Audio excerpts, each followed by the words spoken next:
मस्ती। बॉलीवुड अभिनेत्री रेखा की जिंदगी एक ऐसी पहेली की तरह है जिसे सभी जानना चाहते हैं। उनका जीवन संघर्षों की कहानी है। जमाने में उन्हें ठोकरें भी तो मिली और प्यार भी मिला। उनका दिल भी टूटा और वहीं कईयों ने उनके दिल तोड़ने का इल्जाम भी लगाया। कैसे साउथ की रेखा बॉलीवुड की दिलों की धड़कनें बन गई और करोड़ों दिलों पर राज करने लगी। लेकिन क्या आप जानते हैं कि रेखा अपने बंगले में पहुंचने के बाद ऐसे कैद हो जाती हैं कि एक रहस्य के बारे में कोई भी नहीं जानता है। रेखा के बंगले में भी एक सबसे अलग जगह है जहां किसी को भी जाने की इजाजत नहीं है। वह है उनका खुद का बेडरूम। लेकिन एक शख्स है जिसको बंगले में जाने के बाद उनके बेडरूम में जाने की भी इजाजत है। उनकी जिंदगी में भी पूरी तरह शामिल है। कौन है वह शख्स और कितना अजीज है? सदाबहार अभिनेत्री के दिल के करीब जाएंगे और भी बहुत कुछ जानेंगे। बस बने रहें आज की हमारी इस वीडियो के अंत तक। नमस्कार दोस्तों, आप देख रहे हैं एवरग्रीन हिंदी सिनेमा। रेखा को बॉलीवुड के कितने नाम दिए गए हैं यह उनको खुद को भी अंदाजा नहीं है। रेखा 70 से ज्यादा उम्र की हो गई है, लेकिन आज की अभिनेत्रियों को भी टक्कर देती हुई नजर आती हैं। उन्होंने 80 और 90 के दशक में दर्जनों फिल्मों में काम किया और उनमें से कुछ सदाबहार फिल्में रही हैं। रेखा की अदा और एक्टिंग ही ऐसी है जो करोड़ों दर्शकों को अपना दीवाना बना लेती है। वे अपने करियर के साथ साथ अपनी निजी जिंदगी को भी लेकर चर्चा में रहती हैं। चाहे विनोद मेहरा के साथ अपनी गुपचुप तरीके की शादी की बात हो, या सुपरस्टार अमिताभ बच्चन के साथ इनकी अफेयर की चर्चा हो, या फिर खिलाड़ी अक्षय कुमार के साथ जुड़े उनके नाम की चर्चा हो, रेखा कभी भी लाइमलाइट से दूर नहीं रहती है। चेन्नई में जन्मी रेखा की जिंदगी किसी जंग से कम नहीं है। उन्हें नाजायज औलाद का दर्जा मिला और अपना मन न होने के बावजूद उन्हें फिल्मों में काम करना पड़ा।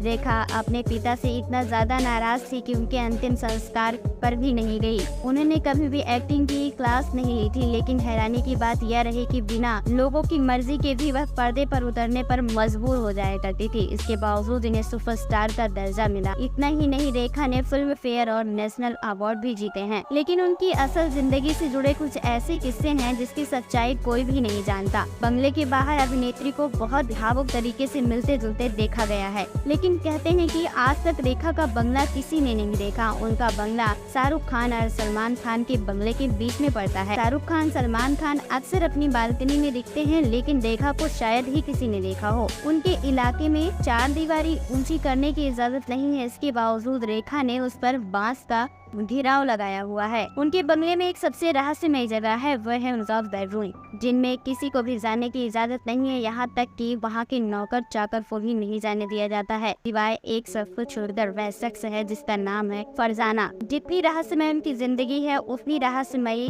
रेखा और फरजाना की दोस्ती है। रेखा के साथ फरजाना की दोस्ती करीब 35 सालों की है। फरजाना उनकी साये की तरह रेखा के साथ हमेशा मौजूद रहती है। पहले वे उनकी हेयर स्टाइल थी, लेकिन कुछ ही समय के बाद उनके स्टाफ में शामिल हो गई। उन्होंने देखा कि शुरुआती फिल्मों में उनके रूप को बदलते और महत्वपूर्ण भूमिका निभाते रेखा के मेकअप में उनका अहम रोल रहता था। रेखा को हर एक फिल्म में अलग अलग हेयर स्टाइल में देखा गया है। निश्चित हेयर स्टाइल नहीं रहा करता था, हर फिल्म में अलग स्टाइल देखने को मिला। यहाँ तक कि जब वे पार्टियों में जाती थी तो उनके बालों का अंदाज अनोखा होता था। हालात ऐसे भी बने कि फरजाना रेखा के साथ एक साये की तरह रहने लगी और स्टाफ में कई लोगों को निकाला गया, लेकिन उनकी सबसे भरोसेमंद दोस्त फरजाना रही। आज तक भी रेखा के सभी कामों को वो संभालती हुई नजर आती हैं और रेखा के लिए सबसे विश्वास पात्र हैं। कहा जाता है कि रेखा और फरजाना के संबंध अच्छे नहीं हैं, लेकिन उन दोनों के बीच एक पति पत्नी जैसे संबंध है और फरजाना को ही रेखा किसी चीज की दिक्कत नहीं देती। उन सभी चीजों के बारे में पता चलता है और उन्हीं को बेडरूम में जाने की इजाजत मिलती है। कई बार रेखा और फरजाना के संबंधों पर सवाल उठा जा चुके हैं। हालांकि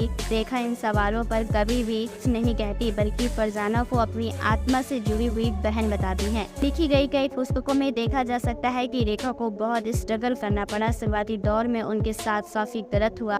दावा किया जाता है कि रेखा को पहला शख्स जितेंद्र से इश्क हुआ, जिसके बाद रेखा को सहारा मिला विनोद खन्ना का। रेखा की शादी हुई, लेकिन उनकी मां की वजह से छोड़ना पड़ा। रेखा के सांवले रंग की वजह से विनोद की मां ने उन्हें पसंद नहीं किया। यहाँ तक कहा जाता है कि गेट पे जाने के बाद उन्हें चप्पल लेकर मारती हुई उन्हें बाहर निकाल दिया। पुस्तक में यह भी दावा किया जाता है कि रेखा ने खुद को मारने की कोशिश भी की। उन्होंने कॉकरोच की दवाई खा ली, लेकिन उन्हें अस्पताल में भर्ती होना पड़ा और रेखा ठीक हो गई। रेखा का नाम कई अभिनेताओं के साथ जुड़ा, लेकिन अमिताभ बच्चन के साथ तो बहुत ही मशहूर रहा। भले ही दोनों में से किसी ने कुछ भी नहीं कहा, बॉलीवुड की गलियारों में दोनों के किस्से बहुत ही ज्यादा मशहूर थे। कहा जाता है कि रेखा अमिताभ से शादीशुदा होने के बावजूद भी उनके साथ रिश्ता बनाए रखना चाहती थी, लेकिन जया बच्चन ने साफ तौर पर कह दिया वह अपने पति को शेयर करना जरा भी दिलचस्पी नहीं रखती हैं। इसके बाद रेखा ने अमिताभ बच्चन से दूरी बना ली। एक इंटरव्यू में न्यूज रिपोर्टर ने रेखा से सवाल किया कि आप अमिताभ बच्चन के बारे में क्या कहना चाहोगे, तो उन्होंने कहा हाँ, मैं उनसे प्यार करती हूँ, लेकिन जैसे हमारे देश की जनता करती है। रेखा का एक रहस्य है, वह है उनकी मांग का सिंदूर। 1980 में ऋषि कपूर और नीतू कपूर की शादी हुई और वहाँ उनके फंक्शन में सभी को बुलाया गया, जहाँ की शादी से ज्यादा सुर्खियां बटोरती हुई रेखा नजर आई। उनकी मांग के सिंदूर ने सबको हैरान कर दिया। उस फंक्शन में रेखा भी गई और दूल्हा दुल्हन से भी ज्यादा सुर्खियां बटोरी।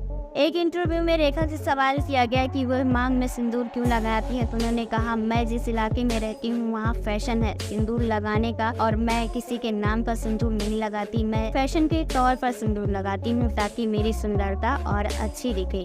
उनके सिंदूर को संजय दत्त के नाम से भी जोड़ा गया है। ऐसा भी कहा जाता है कि रेखा ने मुकेश अग्रवाल से शादी की, जो कि एक दिल्ली के बिजनेसमैन थे। वो एक युवा व्यापारी थे और दोनों की शुरुआती जिंदगी काफी अच्छी रही, लेकिन थोड़े दिन बाद ही दोनों में झगड़े होने लगे। इसके बाद रेखा ने उनसे बात करना बंद कर दिया। इसके बाद रेखा मुंबई चली गई और मुकेश अग्रवाल अपनी गाड़ी के पीछे भागते रहे दीवानों की तरह, लेकिन रेखा मुड़कर नहीं देखी। इसके बाद वे घर जाकर रेखा की चुन्नी से फांसी लगा ली और अपनी जान ले ली। इसके बाद भी रेखा को लोगों की नफरतों का सामना करना पड़ा। पूरे देश में आज के समय में बेशक रेखा कई फंक्शनों में नजर आती है, लेकिन अभी वे करोड़ों दर्शकों की धड़कन है। कल दोस्तों, आपको रेखा के बारे में क्या कहना है, आप हमें कमेंट बॉक्स में कमेंट करके जरूर बताएं। साथ ही तमाम ऐसे और अपडेट को पाने के लिए आप हमारे चैनल को सब्सक्राइब करना ना भूलें।